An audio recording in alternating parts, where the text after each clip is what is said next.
ಗೀತಾ ಮಹಾತ್ಮೆ ಧೃತರಾಷ್ಟ್ರ ಉವಾಚ ಧರ್ಮಕ್ಷೇತ್ರೇ ಕುರುಕ್ಷೇತ್ರೇ ಸಮವೇತಾಯುಯುತ್ಸವಃ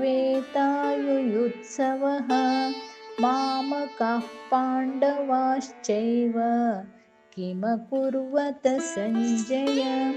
ಧೃತರಾಷ್ಟ್ರ ಕೇಳಿದನು, ಧರ್ಮದ ತಾಣವಾದ ಕುರುಕ್ಷೇತ್ರದಲ್ಲಿ ಯುದ್ಧದ ಬಯಕೆಯಿಂದ ನೆರೆದ ನನ್ನವರು ಮತ್ತು ಪಾಂಡವರು ಏನು ಮಾಡಿದರು ಸಂಜಯನೇ? ಈ ಹಿಂದೆ ಹೇಳಿದಂತೆ ಕುರುಡ ಧೃತರಾಷ್ಟ್ರನ ಪ್ರಶ್ನೆ ಕುರುಡು ಪ್ರಶ್ನೆ ಕೂಡ ಹೌದು.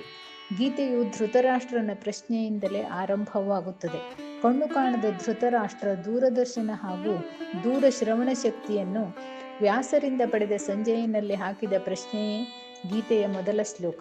ಪರಶುರಾಮನಿಂದ ಸಮಂತ ಪಂಚಕ ಸುತ್ತಲೂ 5 ಸರೋವರ ನಿರ್ಮಿಸಲ್ಪಟ್ಟ ಧರ್ಮಕ್ಷೇತ್ರ ಎನಿಸಿದ್ದ ಈ ಯುದ್ಧ ಭೂಮಿ ಅನಂತರ ಕುರು ಎನ್ನುವ ರಾಜನ ಕಾಲದಲ್ಲಿ ಪರಮ ಧಾರ್ಮಿಕ ಕ್ಷೇತ್ರವಾಗಿ ಕುರುಕ್ಷೇತ್ರವಾಯಿತು. ಇದನ್ನೇ ಇಲ್ಲಿ ಧರ್ಮಕ್ಷೇತ್ರೇ ಕುರುಕ್ಷೇತ್ರೇ ಎಂದು ಸಂಬೋಧಿಸಿದ್ದಾರೆ.